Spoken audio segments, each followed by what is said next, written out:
사랑교회 성도 여러분 안녕하십니까? 코로나 상황 속에서도 건강하게 지내시리라고 믿습니다. 이번 우리가 코로나 사태를 맞이하면서 역사 속에서 나타난 전염병들에 대해서 사람들이 어떻게 대처했나, 특별히 오늘 저는 종교개혁자들이 자신들이 살던 시대 흑사병이라는 어쩌면 코로나19보다도 더 심각한 그 전염병에 어떻게 대응했는지를 같이 생각하면서 또 우리가 그리스도인으로서 어떤 자세를 가져야 할지 함께 나누는 시간을 가지도록 하겠습니다. 흑사병이라고 이야기할 때 사실은 흑사병이라는 것, 패스트라는 것이 인류 역사 가운데 계속해서 있어 왔지만 특별히 우리가 흑사병이라고 할 때는 14세기 그것도 1347년에서 51년까지 한 4년 정도 유럽을 휩쓸었던 전염병을 흑사병이라고 부릅니다. 당시에는 그 이름도 없었기 때문에 그냥 큰 전염병이라고 불렀지만 19세기에 1832년에 유스투스 헤크라는 사람이 논문에서 14세기의 흑사병이라는 제목을 사용함으로써 그때부터 흑사병이라는 이름이 공식적으로 사용되기 시작했습니다. 그 당시에 유럽 인구가 굉장히 중세시대 폭발적으로 늘어납니다. 1000년의 유럽 인구, 1000년쯤 됐을 때 3천만 명이 유럽에 살았습니다. 그런데 1340년 흑사병이 일어나기 바로 직전에는 7400명으로 2배 이상 폭발적으로 증가합니다. 인구가 증가하면서 식량이 부족하게 돼서 대기근이 일어납니다. 그래서 흑사병이 일어나기 바로 30년쯤 전에 1315년부터 한 5, 6년 동안 대기근이 일어나서 우리 서유럽에서 수백만 명이 굶어 죽는 일이 발생합니다. 살아남은 사람도 굶주림으로 인해서 면역력이 극도로 나빠진 상태였죠. 전염병이 유행할 만한 상황이 다 마련되었다. 이렇게 볼 수 있을 겁니다. 이 흑사병이 어떻게 시작되었는가 여러 가지 설명이 있지만 흑사병은 크게 몽골군이 침입할 때 그리고 상인들이 동서양을 오가면서 교역함으로써 시작이 됐다라고 보고 있습니다. 특별히 몽골군이 1346년에 지금의 크림 반도라고 불리는 흑해에 있는 도시 페오도시아라는 도시를 공격합니다. 그 당시에는 이 페오도시아를 카파라고 불렀습니다. 그런데 전쟁을 하면서 이 몽골군들 진영 안에서 소위 쥐벼룩으로 인한 흑사병이 발병이 되었습니다. 그래서 죽은 사람을 투석기에 담아서 그 페오도시아 성 안으로 던져 넣습니다. 시체를 던져 넣었던 거죠. 오늘날로 말하면 생화학전을 벌였던 것이다. 이렇게 볼 수도 있을 겁니다. 그래서 그 페오도시아라는 도시가 결국은 점령을 당했고 그 도시에 흑사병이 창궐하게 되었습니다.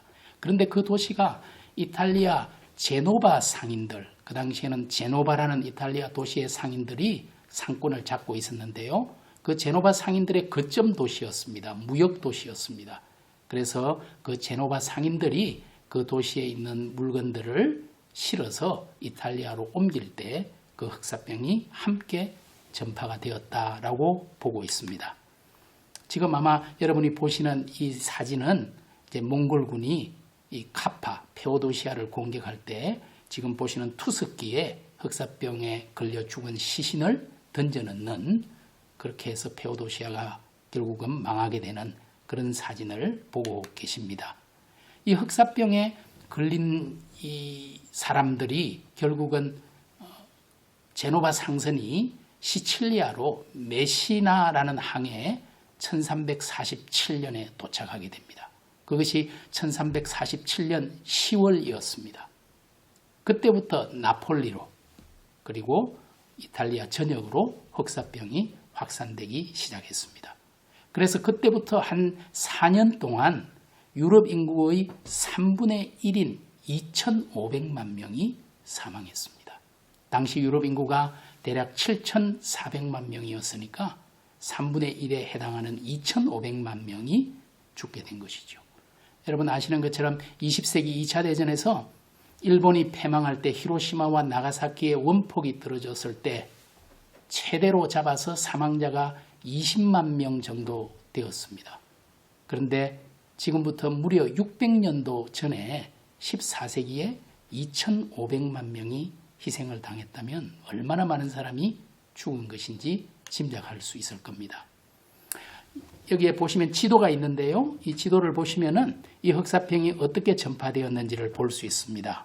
하설표를 따라 보시면 이제 아시아로부터 몽골로부터 쭉 와서 흑해에 보시면은 톡 튀어나온 크림 반도죠. 바로 그곳에 페오도시아가 있습니다. 거기로부터 시작해서 하살표를 따라서 제노바 상선을 따라서 여러분이 보시는 노란색으로 되어 있는 시칠리아 메시나항에 도착을 했고, 그리고 그것이 47년, 48년은 초록색으로 표시되어 있죠. 49년은 노란색으로, 그리고 50년은 보라색으로, 51년은 붉은색으로. 이게 전 유럽으로 불과 4년 동안 얼마나 빠른 속도로 확산되었는지를 이 지도를 통해서 확인하실 수 있을 겁니다. 이 흑사병이 벌어지자 도대체 이걸 어떻게 해야 되느냐. 그 당시 사실 서유럽의 의학 수준은 동유럽이나 혹은 이슬람권에 비해서 훨씬 낙후되어 있었습니다. 아주 형편없는 수준이었거든요. 그래서 그 당시에 이제 석학들이 있다는 파리 대학교에 흑사병의 원인이 무엇인지를 질문했습니다. 그랬더니 그 교수들이 오랜 시간 토론을 해서 내놓은 결론이 화성과 목성과 토성이 일렬로 서서 발생한 병이 흑사병이다. 이런 황당한 결론을 내어놓기도 했습니다. 이 병이 쥐라는 동물로부터 사람에게로 옮겨진다는 생각은 꿈에도 하지 못했습니다. 원인을 알 수 없었기 때문에 사람들에게 그저 기도하고 회개하라고만 강요할 수밖에 없었습니다. 여러분, 동시대 작가인 이탈리아의 보카치오라는 사람이 쓴 데카메론이라는 유명한 작품이 있잖아요. 그 데카메론은 바로 그때 일어난 흑사병이 얼마나 처참했는지를 기록해주고 있습니다. 데카메론은 이탈리아의 피렌체에서 사람들이 흑사병을 피해서 동굴로 숨어서 2주 동안 10명의 사람들이 거기에서 각자 돌아가면서 자기의 이야기를 해서 그 100개의 이야기를 모아놓은 책이 바로 데카메론입니다. 그 데카메론의 14세기 이탈리아의 흑사병이 어떤 상황이었는지를 잘 묘사해 주고 있습니다. 이탈리아 인구의 80% 정도가 죽었습니다. 어마어마한 사람이 희생을 당한 거죠. 그런데 놀랍게도 이탈리아 중에서도 밀라노라는 곳은 15% 정도의 인구만 죽는 데 그쳤어요. 그리고 폴란드에는 사실상 많은 사람들이 안전을 지킬 수가 있었습니다. 왜 그럴까? 그 나름 이유가 있었습니다. 오늘날 우리가 알고 있는 조치들, 봉쇄 조치, 격리 조치, 그리고 집에 머물면서 외부와 차단하는 그런 조치들을 나름 취했던 곳이 바로 밀라노와 폴란드였습니다. 여러분들이 보시는 지도에 보시면 이제 아까와는 다른 형태로 표시를 해두었는데요. 1347년부터 51년까지 흑사병이 쭉 확산되어 나가잖아요. 그런데 지도에 보면은 밀라노와 그리고 피레네 산맥, 그러니까 스페인과 프랑스의 국경 지역이죠. 사실 피레네 산맥에는 거의 사람들이 살지 않았기 때문에 상대적으로 훨씬 안전했죠. 밀라노도 그렇죠. 지금의 폴란드 중심 부근을 보시면 초록색으로 비교적 희생을 덜 당한 지역이 표시가 되어 있습니다. 이렇게 엄청난 흑사병으로 인해서 이 영향이 몇 가지 나타나게 되는데요. 간단하게 좀 정리를 하면은 첫째로 교회와 국가 지도자들의 권위가 땅에 떨어지게 됩니다. 왜냐하면 그들은 사실상 아무 대책도 내놓지 못했습니다. 심지어는 그들조차도 병에 걸려서 죽었기 때문입니다. 중세의 교황권이 몰락하고 종교개혁 운동이 일어나게 되는 이유도 흑사병과 무관하지 않습니다. 그들의 권위가 모두 훼손당했던 것이죠. 두 번째로 흑사병을 치료하기 위한 유사역병 같은 것들이 나타납니다. 이유를 알 수 없으니까 고행해라. 그래서 여러분 이 중세 말기에 14세기에 편태고행자라는 사람들이 많이 나옵니다. 편이라는 것은 채찍 편자고 태는 몽둥이 태자입니다. 자기의 몸을 채찍으로 계속 때리면서 몽둥이로 자기를 치면서 회개한다고. 하나님에 대해서 회개한다고. 이런 유사역병 같은 것들이 그 중세 말에 많이 일어나기도 합니다. 그래서 사실 그들이 이제 자기의 등을 채찍으로 계속 스스로 때리면서 했던 기도가 여러분이 혹시 이 자료에 보시면 밑에 나와 있기도 합니다. 그리고 역설적으로 세 번째는 오히려 이 흑사병이 이탈리아 르네상스라는 것을 꼽히게 합니다. 르네상스 운동이 유럽에서 이탈리아에서 제일 먼저 활발하게 일어나잖아요.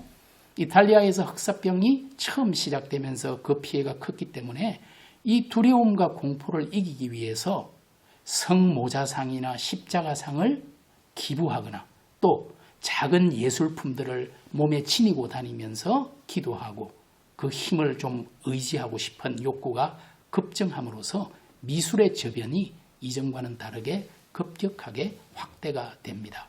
지금도 피렌체에 가시면 오르산 미켈레라는 교회당이 있거든요. 그 재단에 가면은 재단화, 성모자상, 그게 기적을 일으킨다 그래서 그때도 수많은 사람이 줄을 서서 행렬이 이어졌습니다. 그리고 각 길드에서도 그 오르산 미켈레 교회당을 꾸미기 위해서 각 직능별 길드에서 돈을 기부해서 거기에 많은 지금 성상들이 서 있기도 합니다. 역설적으로 르네상스를 꽃피운 측면도 있다. 네 번째는 유태인 박해와 학살의 망령이 살아났습니다. 사실은 유태인들은 그 당시에 정치 지도자 입장에서 볼 때는 중요한 세입원이었습니다.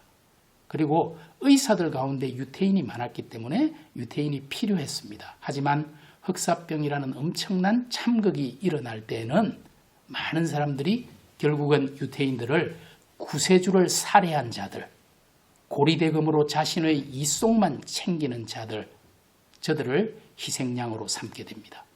그 당시에 가장 활발히 퍼졌던 가짜 뉴스가 바로 유대인이 우물에 독을 풀었다. 이것이 고문과 조작에 의해서 사실로 확신으로 뒤바뀌게 됩니다. 결국은 별다른 보호막이 없었던 소수자인 유대인이 희생양이 되었던 것이죠. 여자, 장애인, 병자, 외국인이 그렇듯이 말입니다. 이제 흑사병의 영향으로 나타난 결과 다섯 번째, 마지막은 중세의 몰락과 근대가 새롭게 등장하는데도 큰 역할을 했다는 겁니다. 인구가 3분의 1 이상이 죽게 되면서 농촌의 땅들이 질 좋은 경작지들이 생겨나기 시작합니다. 그리고 도시의 길드도 사람이 없으니까 전에는 폐쇄적으로 운영하다가 좀 더 개방적이 됩니다. 그리고 노동자들의 임금이 굉장히 올라가게 됩니다. 그래서 새로운 중산층, 소위 부르주아지가 형성되는 계기가 생겨나게 된 것이죠. 어떤 사람은 구텐베르크가 인쇄기를 만든 것도 흑사병과 무관하지 않다고 말합니다. 왜냐하면 그 당시 중세에는 책을 만들 때 모두가 필경사들이 그것을 기록으로 책을 만들었습니다. 그런데 인건비가 올라가니까 도저히 감당할 수가 없으니까 결국은 인쇄기라는 것이 나오게 되었다라고 해석하는 사람도 있습니다. 이처럼 흑사병이 중세에서 근대로 이동을 촉진하는 하나의 원인으로 작용하기도 했다라고 말합니다. 이런 흑사병들이 종교개혁 시기에도 역시 맹위를 떨쳤고요. 종교개혁자들도 흑사병으로부터 자유롭지는 않았습니다. 그래서 츠빙글리 같은 종교개혁자가요, 16세기에 이제 종교개혁자인데, 츠빙글리는 1519년에 스위스 쥐리히의 목회자가 됩니다. 그런데 1519년 바로 쥐리히의 흑사병이 덮칩니다. 그래서 그해 9월에 츠빙글리조차도 흑사병자들을 돌보다가 자기도 병에 걸려서 알아눕고 말았습니다. 죽음의 고비에 선 것이지요. 그때 츠빙글리가 하나님 앞에 고백했던 그 이야기가 지금도 남아 있습니다. 그 이야기가 그 쩌빙글리의 고백이 지금도 스위스의 찬송가에 포함되어 있습니다. 제가 한번 읽어보겠습니다. 이런 고백을 합니다. 주님 나를 도우소서 나의 힘 나의 반석이시여 문 밖에서는 죽음이 문 두드리는 소리 나를 위해 못 박히신 당신의 손을 높이 들어서 죽음을 정복하시고 나를 구원하소서. 그러나 당신의 음성이 내 생애의 한낮인 지금이라도 내 영혼을 부르신다면 나는 순종하겠나이다. 신앙과 소망 안에서 이 땅을 포기하고 천국을 얻고자 하오니 나는 당신의 것이니이다 고백합니다. 그런데 기적적으로 하나님의 은혜로 사실은 쩌빙글리의 아들도 흑사병으로 목숨을 잃었습니다. 하지만 쩌빙글리는 기적적으로 회복되었습니다. 이 경험이 오직 하나님께만 영광, 우리 개혁교회의 아버지라고 불리는 쩌빙글리가 오직 하나님께 영광, 솔리 데오 글로리아라고 외칠 수 있었던 중요한 계기로 작용했다고 생각합니다. 오직 하나님의 섭리, 하나님의 뜻, 하나님의 영광만을 위해서 살고자 하는 결심을 하는 계기가 되었던 것이죠. 그 예로 쩌빙글리가 병에서 회복하자마자 했던 첫 번째 조치가 그동안 로마 가톨릭 교회로부터 받아왔던 성직 때문에 받았던 녹봉, 성직록이라는 것을 거부합니다. 이제는 정말 하나님의 영광만을 위해서 살겠다 결심하고 온전히 프로테스탄트 개혁자로 돌아서는 결단을 내린 것도 이 흑사병 경험과 무관하지 않았을 것입니다. 루터도 마찬가지죠. 루터가 활동했던 비텐베르크에도 흑사병이 덮쳤습니다. 루터가 1527년에 책을 하나 쓰게 됩니다. 그 책 제목이 치명적 흑사병으로부터 도망칠 수 있는 것인가? 사람들이 이야기했습니다. 병이 하나님의 심판이니 도망가면 안 되고 그냥 죽든지 해야 된다. 그런데 루터는 거기에 대해서 다르게 이야기합니다. 루터의 말을 한번 들어볼까요? 집에 불이 났을 때 하나님의 심판이라며 가만히 있어야 하는가? 물에 빠졌을 때 수영하지 말고 하나님의 심판이라며 익사해야 하는가? 다리가 부러졌을 때 의사의 도움을 받지 말고 이건 하나님 심판이야 저절로 나을 때까지 참고 버텨야 해 라고 해야 하는가? 그렇다면 배고프고 목마를 때 왜 당신은 먹고 마시는가? 이제 우리는 우리를 악에서 구해주소서라는 주기도문을 암송해서도 안 되는가? 만일 누군가가 불이나 물이나 고통 가운데 있다면 나는 기꺼이 뛰어들어 그를 구할 것이다 라고 기록합니다. 사실 비텐베르크 영주였던 프리드리히라는 사람은 루터와 루터의 동료였던 목회자들을 이 흑사병을 피해서 옆에 있는 도시로 예나로 피하라고 말합니다. 그러나 루터와 그 동료였던 부겐하겐은 그 도시를 떠나지 않고 병자들을 돌보았습니다. 하지만 또 다른 사람들이 도울 사람이 많이 있다면 자기를 지키기 위해서 잠시 도시를 떠나는 것도 결코 잘못된 행동은 아니라고 루터는 조언하고 있습니다. 루터는 사람들이 너무 분별 없이 하나님을 시험하고 죽음과 흑사병에 대처하는 모든 수단을 무시하는 것에 대해서 반대합니다. 그러지 말고 우리 하나님께서 주신 기회를 잘 선용하라고 말하는 거죠. 자기들의 고집으로 무조건 밀고 나가는 것은 하나님을 신뢰하는 것이 아니고 시험하는 것이라고 말하면서 하나님을 시험하지 말고 신뢰하라 말합니다. 루터 이야기를 한 구절만 더 읽어보겠습니다. 하나님의 작정 안에서 악한 자가 독과 치명적인 병을 퍼뜨렸다. 그러므로 나는 하나님께 자비를 베푸셔서 우리를 지켜달라고 간구할 것이다. 그리고 나는 소독하여 공기를 정화할 것이고 약을 지어 먹을 것이다. 나는 내가 꼭 가야 할 장소나 꼭 만나야 할 사람이 아니라면 피하여 나와 이웃의 감염을 예방할 것이다. 혹시라도 나의 무지와 태만으로 이웃이 죽임을 당하게 해서는 안 되기 때문이다. 만일 하나님이 나를 데려가기 원한다면 나는 당연히 죽게 되겠지만 적어도 내가 내 자신의 죽음이나 이웃의 죽음에 책임을 져야 할 일은 없을 것이다.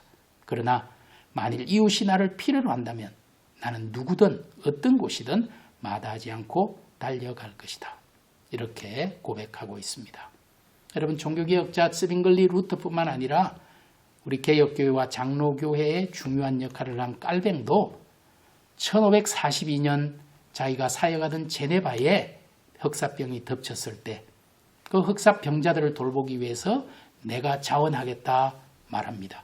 하지만 우리 제네바의 시의회에서는 깔뱅이 혹시라도 흑사병에 걸리는 것은 우리에게 너무나 치명적인 손실이 되니 목회자들 가운데 투표를 해서 한 사람을 선택해서 그 사람이 병자들을 돌보게 하자. 그렇게 말했습니다. 그때 목회자 중 한 사람이었던 피에르 블랑세라는 사람이 그러지 말고 내가 자원하겠다고 나섰습니다. 그때 깔뱅이 자기 친구였던 스위스의 로잔이라는 도시에서 종교개혁을 하던 비레라는 사람에게 보낸 편지가 남아 있습니다. 이렇게 기록합니다. 흑사병이 여기서도 격렬한 기세로 시작되었고 감염된 사람들 가운데 단지 몇 사람만 목숨을 건질 수 있었습니다. 우리 동료 가운데 피에르 블랑세가 이들을 돌보겠다고 자원하였고 모두 이를 받아들였습니다. 만일 그에게 무슨 일이라도 생긴다면 내가 그 위험을 감수해야 할지 모른다는 생각에 두렵기도 합니다. 당신도 알다시피 우리 각자는 서로에게 빚을 지고 있는 사람들로서 우리의 목회 사역에 있어서 무언가 필요할 때 그 누구보다도 우리가 빠져서는 안 되기 때문입니다. 그리고 이렇게 두려운 마음도 있음을 솔직히 고백하면서 또 이렇게 이야기합니다. 목회자가 목회 사역을 감당하는 한 감염의 두려움 때문에 도움을 절실하게 필요로 하는 곳에서 자신의 의무를 이행하지 못한다면 그것은 전혀 핑계가 될 수 없습니다. 라고 고백하면서 자신이 그 책임을 감당할 준비가 되어 있음을 밝히고 있었습니다. 저는 중세시대의 흑사병 그리고 그 흑사병이 일어났을 때 종교개혁자들이 저빙글리와 루터와 깔뱅이 어떻게 대응했는가 살펴보았습니다. 그러면 이제 우리는 어떻게 해야 할까? 우리가 그리스도인으로서 오늘 이 코로나19 사태를 맞이하면서 어떻게 하는 것이 올바른 것일까? 몇 가지 말씀드리고 마치려고 하는데요. 첫째로는 편견을 가진 혐오가 아니라 긍휼히 여기는 마음으로 연대하는 것이 우선입니다. 이 사태의 원인이 누구 때문인지 무엇 때문인지 논쟁하거나 혹은 희생양을 만들 것이 아니라 어떻게 이 사태를 극복하고 아픔과 슬픔을 당한 사람들을 돌보며 그들을 부둥켜 안아서 일으킬 수 있을지 거기에 전념해야 합니다. 흑사병으로 인해 유럽에서 희생양을 찾기 위해 유대인 혐오나 마녀 사냥이 기승을 부린 아픈 역사로부터 우리는 반면교사 삼아야 할 것입니다. 우리는 아파하는 자들과 함께 아파하는 것이 우선입니다. 둘째로 우리가 죄인입니다. 라는 회개가 요청됩니다. 어쩌면 오늘 이 사태는 우리의 끝이 없는 욕심, 식물이든 동물이든 모든 자연과 환경을 인간의 편의를 위해 착취하려는 그 욕심이 이 불행을 낳았고 무한 경쟁과 승자 독식의 욕심을 버리지 않는다면 이보다 더 큰 고난이 닥칠 수 있음을 두려운 마음으로 깨달아야 합니다. 비록 우리 상황이 캄캄하지만 신실하신 하나님 약속의 말씀이 있습니다. 내 백성이 그들의 악한 길에서 떠나 스스로 낮추고 기도하여 내 얼굴을 찾으면 내가 하늘에서 듣고 그들의 죄를 사하고 그들의 땅을 고칠지라. 이 약속이 우리로 하여금 새 소망을 갖게 합니다. 세 번째로 일상의 감사를 회복해야 합니다. 사람을 만나 반갑게 악수하고 껴안을 수 있는 것이 얼마나 소중한지, 같이 밥 먹는 것이 얼마나 기쁜 일인지, 함께 모여 예배할 수 있는 것이 얼마나 눈물겨운 일인지, 하나님이 허락하신 일상이 축제이며 감사입니다. 우리가 일상 속에서 너무나 당연했기에 하나님의 은혜로 생각하지도 못했던 것들, 그런 것들이 범사감사라며 떨리는 마음으로 고백하고 하나님 주시는 회복의 은혜를 간구합니다. 네 번째로 본질로 돌아가야 합니다. 예배당에 모여 예배하지 못하면서 예배의 본질을 생각하게 됩니다. 예배의 대상 주연은 마땅히 하나님이어야 하는데 마치 내가 목사가 주인공인 줄 착각하지는 않았는지, 하나님 영광보다 사람의 평가에 민감하지 않았는지, 오늘 예배의 본질 그 하나님의 영광을 놓치지 않았는지 고백해보고 회개합니다. 교회가 이번 코로나19 사태로 세상의 냉소적 시선을 많이 받았습니다. 교회가 세상 한복판에서 하나님 나라를 드러내는 빛과 소금의 역할을 하지 못한 것은 아닌지 돌아봅니다. 교회의 근본으로 예배의 본질로 우리 신앙의 원천으로 돌아가야 합니다. 시편 91편 3절과 4절의 말씀으로 하나님 주시는 이 말씀으로 우리가 위로받고 새 용기를 얻기 원합니다. 주님께서 참으로 우리를 악한 자의 덫에서 빼내주시고 심한 전염병으로부터 지켜주실 것입니다. 주님께서 그의 날개로 우리를 덮어주시니 우리가 그 날개 아래로 피할 것입니다. 주님의 진실함이 우리를 지켜주는 방패와 갑옷입니다. 아멘. 기도하고 마치도록 하겠습니다. 하나님, 어려운 상황 가운데 있습니다. 나를 돌아보고 이웃을 돌아보고 또 정말 우리가 지켜야 할, 붙들어야 할 본질이 무엇인지 하나님의 얼굴을 다시 구할 수 있는 저희들이 되게 하여 주옵소서. 슬픔이 변하여 도리어 기쁨이 되는 은혜를 허락하여 주옵소서. 예수님의 이름으로 기도드립니다. 아멘.